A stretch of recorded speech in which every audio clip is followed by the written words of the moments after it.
निमरता हलाकत case fingerprints की शनाख्त के हवाले से नादरा की रिपोर्ट जारी हो गई है।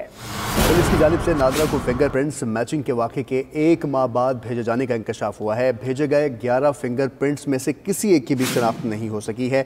बाबर मेमन हमारे साथ मौजूद हैं, उनसे बात करेंगे। बाबर, बताइएगा फिंगरप्रिंट्स भेजने में ताख़ीर क्यों की गई है?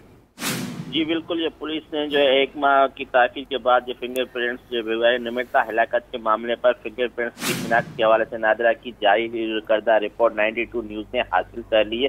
लाड़काना पुलिस की जानिब से नादरा को फिंगरप्रिंट्स शिनाख्त के लिए वाक़े के 1 माह भेजे जाने का भी इंकशाफ हुआ है। निमरता हलाकत केस में मिलने वाले तमाम फिंगरप्रिंट्स की शिनाख्त नहीं हो सकी है। पुलिस की जानिब से निमरता मामले पर फिंगरप्रिंट मैचिंग के वाक़े की पुलिस ने वजारत दाखिला को जाए वक़्त के 11 मकाम से मुख्तलिफ फिंगरप्रिंट्स नमूने जो है भिजवाए गए थे। 16 अक्टूबर को शिनाख्त के लिए भिजवाए। ताहम नादरा की जारी करदा रिपोर्ट मुताबिक निमरता केस पर भेजे गए 11 फिंगरप्रिंट्स में से किसी एक की भी शिनाख्त नहीं हो सकी, जिसकी वजह से रिपोर्ट में फिंगरप्रिंट्स का गैर मयारी होना बताया गया है। जबकि नादरा ने तमाम फिंगरप्रिंट्स कार्ड नमूने पुलिस का कवरिंग लेटर लाड़काना वापस भिजवा दिया है। जराये के मुताबिक नादरा रिपोर्ट जुडिशल इंक्वायरी के जज को भी पेश कर दी गई है। लाड़काना शहर में पुलिस फॉरेंसिक रिपोर्ट लैब होने के बावजूद भी 1 माह ताख़ीर से फिंगरप्रिंट्स मैचिंग के लिए भिजवाए जाने पर कई सवालात उठ गए हैं। जी सही, बहुत शुक्रिया बाबर मेमन, इस मुतालिक आपने हमें अपडेट किया है।